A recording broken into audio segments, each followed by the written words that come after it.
was. This was cute.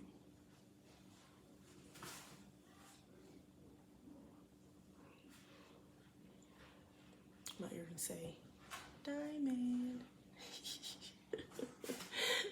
That's a lot, but it's cute.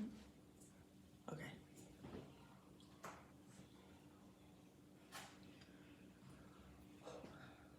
I was in love, but I hated myself. I didn't know it then, but I know now that I can look back on it.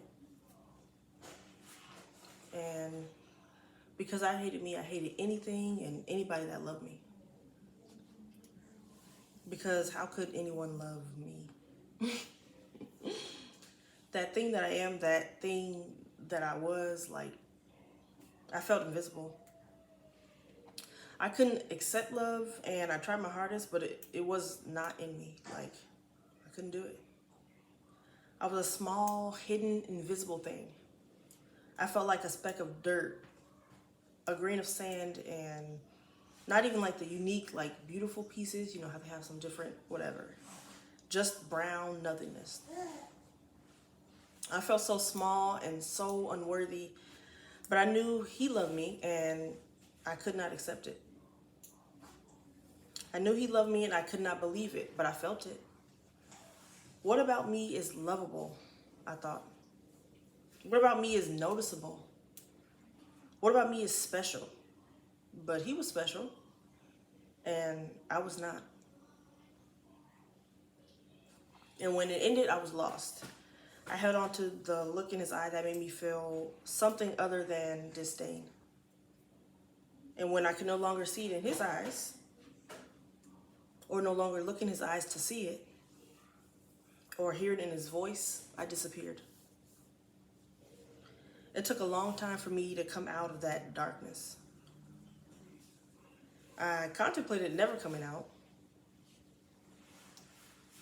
but I had to live through it. I had to keep that love I had once had in my back pocket. And 5 years, I had it folded up in my pocket like a piece of paper, and the creases were like distorting the words, but it was written on it before. I would pull it out and pull myself out and read it.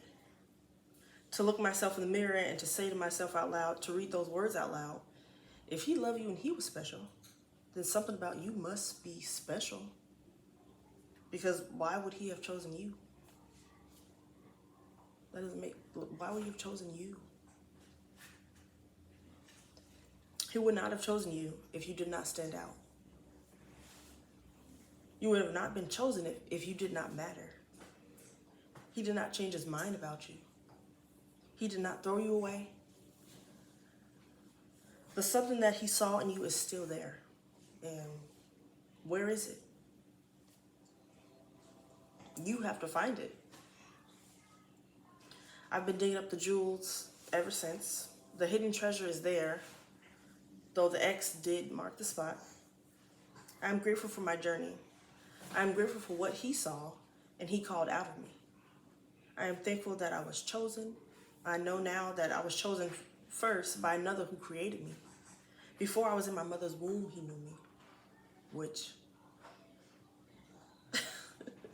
crazy. I am so grateful he chose me, and he knew me then. He knew me before all of the world deformed me, and he is molding me into what he wants me to be. He saved me for a time such as this. Thank you to my father for seeing me when I was hiding, when I was small, and when I was that like little grain of sand. He knows the number of hairs on my head. He cares about my deepest thoughts and desires. He will never cast me aside. He is not tired of the pain and my heartache. He is close to me when I'm brokenhearted. When I am torn and ripped to shreds, he knows me. He knows how to mend my heart and soul and put me back together. He does not punish me for being human. He won't even let me punish myself. And he won't even let me down the way I let myself down. But he calls me to a future forever that he destined for me. He inspires me to be the higher me. I am free to be the daughter that he created me to be. My name is Diamond, and I am a child of the Most High God.